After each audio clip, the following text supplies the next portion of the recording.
अवसर साहित्य यात्रा के एपिसोड नंबर 3 में हम उपस्थित हैं सुनो लघु कथा के अंतर्गत युवा कवित्री एवं लेखिका सीमा रानी की लघु कथा बोहनी।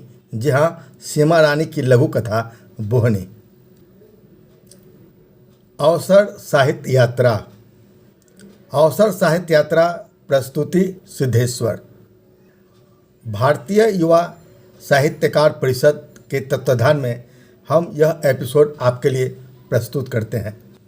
अवसर साहित्य यात्रा के अंतर्गत हम आपके सामने साहित्य की विविध विधाएं, सुनो कविता, सुनो कहानी, सुनो लघु कथा, सुनो डायरी, सुनो पुस्तकनामा, सुनो पत्रिकानामा, सुनो भेंट वार्ता, सुनो साहित्यनामा यानी साहित्य की विविध विधाओं को लेकर हम आपके सामने हर एपिसोड में उपस्थित रहेंगे। दोस्तों, आप हमारा यह चैनल सब्सक्राइब अवश्य कर दीजिएगा ताकि हम आपसे हमेशा जुड़े रहें।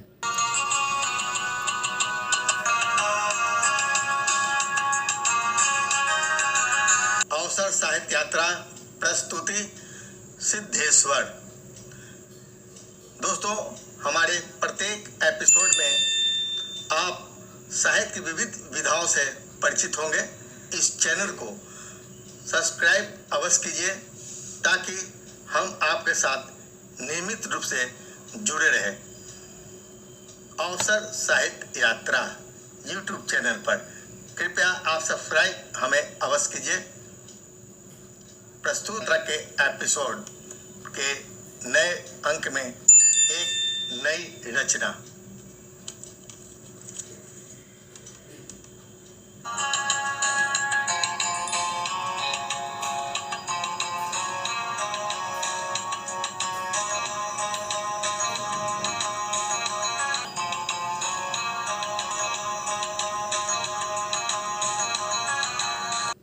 तो आइए हम सुनते हैं युवा लेखिका सीमा रानी की लघु कथा बोहनी।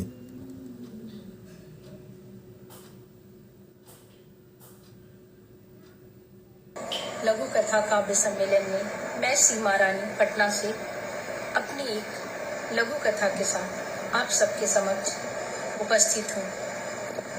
मेरी लघु कथा का शीर्षक है बोहिनी। मेडिकल स्टोर के मालिक संजीव और उनका स्टाफ सन्नी दोनों सुबह सुबह दुकान की शटर खोलते हुए आपस में बातें कर रहे थे। संजीव,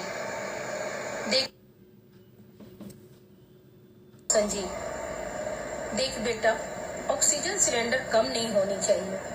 अभी हजारों जिंदगी बचाने के लिए इसकी जरूरत पड़ेगी। सन्नी, हाँ भैया, अभी तो कुछ स्टॉक गोदामों में पड़ा है।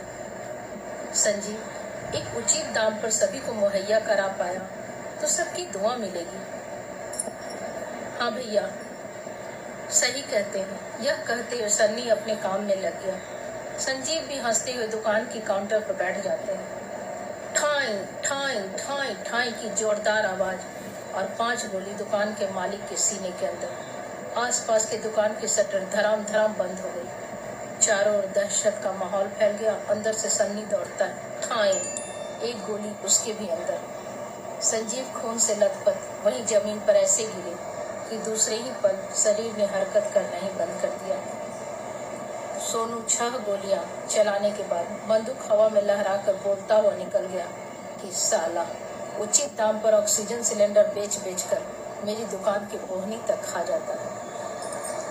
धन्यवाद। सीमा रानी। हाँ दोस्तों, अभी आप सुन रहे थे सीमा रानी की लघु कथा बोहनी। आपने अवसर साहित्य यात्रा को जिस तरह से स्वीकार किया उससे हमें काफ़ी प्रेरणा मिली है, बल मिली है।